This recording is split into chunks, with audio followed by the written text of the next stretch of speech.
শুধুমাত্র একটা হাসির কারণে একটা মানুষের জীবন দিতে হইল।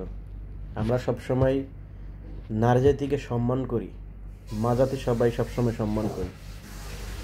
তাই বলে এই নয় যে সে তার বন্ধু বান্ধবদের সাথে হাসাহাসি করতেছে, সেটার উপরে তুমি মডার্ন মাইয়া ভাব নিয়ে তুমি তোমার ছাত্রী বয়ফ্রেন্ড ছাত্রী বন্ধুদের আইনা তাকে তুমি খুন করলা, মারলা। তাকে তদন্ত করা উচিত ছিল, জানা উচিত ছিল। তোমরা নারীরাই 10 টাকার জন্য কারাগার রাতের রানী হও, ঠিক আছে? আর তোমরা এখানে আইসা তোমরা পদ্মাশীল সাজো, ভদ্রঘরের ফ্যামিলি সাজো, ভার্সিটিতে গিয়ে তোমরা পার্কে ওখানে এখানে তোমরা গিয়ে ঘুরো।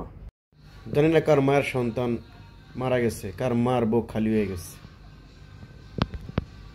মাইয়া তুমি যেই পোলাটারে, আরে সাপড়ি সাপড়ি তোর কথা কই, সাপড়ি আজ তোরা যদি জেলে লয়ে যায়, এ মাইয়া তোরা চিনবো না? জেলার থেকে আইলেই তুই এই মায়ারে পাবি। মায়া ঠিকই পড়লে লিব, মায়া রয়েছে এরম জাতি, ঠিক আছে? আবেগে সব কিছু করা যায় না, আবেগে দুনিয়াদারি চলে না।